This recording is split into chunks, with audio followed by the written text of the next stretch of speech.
And we have breaking news coming in. This is a story that you can expect many developments on in the coming days. Major opposition leaders of Jammu and Kashmir have been placed under detention.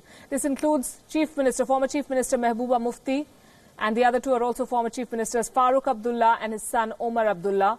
Also on this list, Shah Faisal, Yusuf Tarigami and Usman Majid. This is a developing story. These leaders have been put under detention. Remember, there is high security presence in Jammu and Kashmir.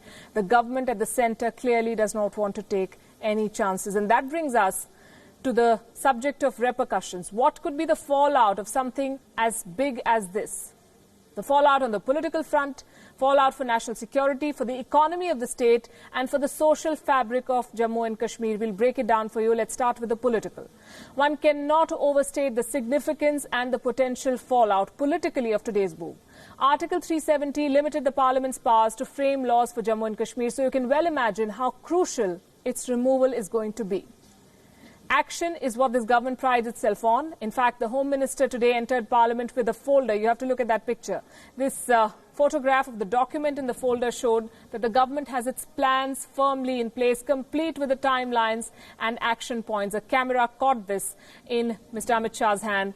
Look at this picture, an address by the Prime Minister of India on the 7th of August, it says. Remember, the Prime Minister has not spoken on the matter yet.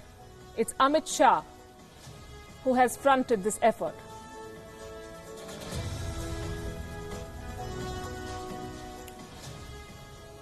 Now, the whole political landscape of Jammu and Kashmir changes after today's decision. Yes, the Congress was once a strong force in the state and the BJP has been fast gaining ground. But historically, since independence, it's the regional parties like National Conference and People's Democratic Party, PDP, that have been the two dominant political outfits in the state. Both these parties have backed the special status, the so-called special status to Jammu and Kashmir.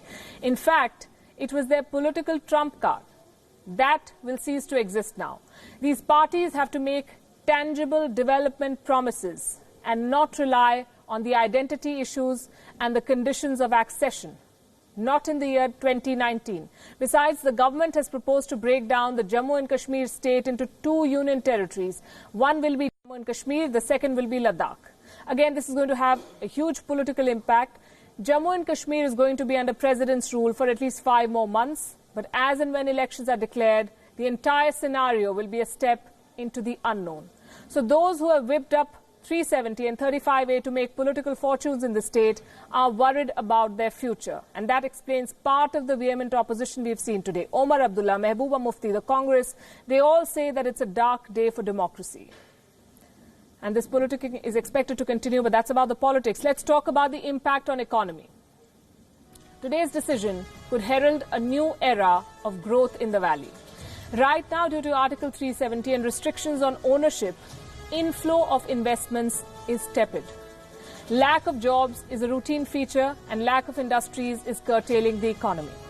Look at some numbers to understand the situation. For the financial year 2019, the GDP of Jammu and Kashmir is estimated to be over 1 lakh crore rupees. The total budgetary expenditure was more than 80,000 crore rupees.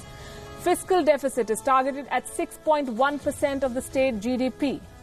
As I said earlier, Jammu and Kashmir is home to 1% of India's population, but it received 10% of the centre's grants. And yet, the economy is in a bad shape.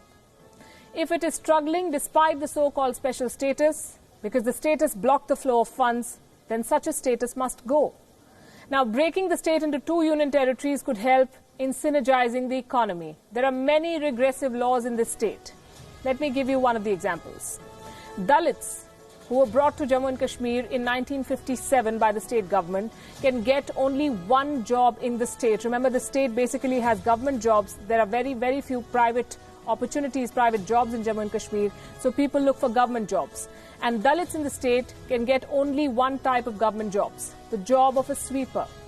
Even if they're educated, even if they're eligible for bigger posts, that is all they get. This is just a sample. 15% of the state's population are tribals. Again, there are no political reservations, no social justice, no livelihood opportunities for these people. So it's ironic that the paragons of social justice, like the Congress Party and the Communist parties, are opposed to today's decision. Such discrimination against people of the same country crippled not just the flow of labor, but also the business sentiment and flow of capital itself. The decision to abrogate Article 370 is likely to allow business to move to the valley. In fact, the Government of India is already planning an investors' summit in Kashmir later this year, and that's great news for the state's economy. Now let's talk about the security implications. With the centre directly governing the two union territories, New Delhi would be better placed to keep its ears on the ground and understand the security risks. Also, the social fabric of the state could be preserved with a fair opportunity for every community, according to the 2011 census. Those are the numbers. The census says Muslims constitute 67% of the state's population, Hindus account for nearly 30%, and there is a significant proportion of Buddhists as well. Division into union territories, especially Ladakh, would give voice to the Buddhists in Ladakh.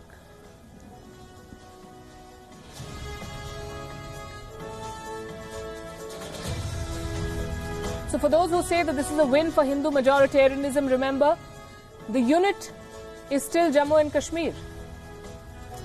Today's decision gives representation to all religions and communities. Hindu majority Jammu has not been separated from Kashmir. So put simply, minority communities are going to get reservation. Laws like right to information will apply to Jammu and Kashmir. Article 356 will be applicable. All Indian citizens can purchase property in the state. The tenure of the Jammu and Kashmir Assembly will be the same as other states, 5 years instead of 6. Every resident would have single Indian citizenship. Kashmiri women will get the right to claim inheritance in ancestral property. Indian Penal Code will kick in. All these are welcome developments. Jammu and Kashmir's case during independence, of course, was unique. Special instruments like Article 370 and Article 35A were perhaps needed at the time, but now, after 7 decades of independence, it's a blot to have different approaches for different states. Today's decision is what the Constitution of India dreamt to achieve. It keeps in line with the spirit of the rule of law in the strictest sense of the term.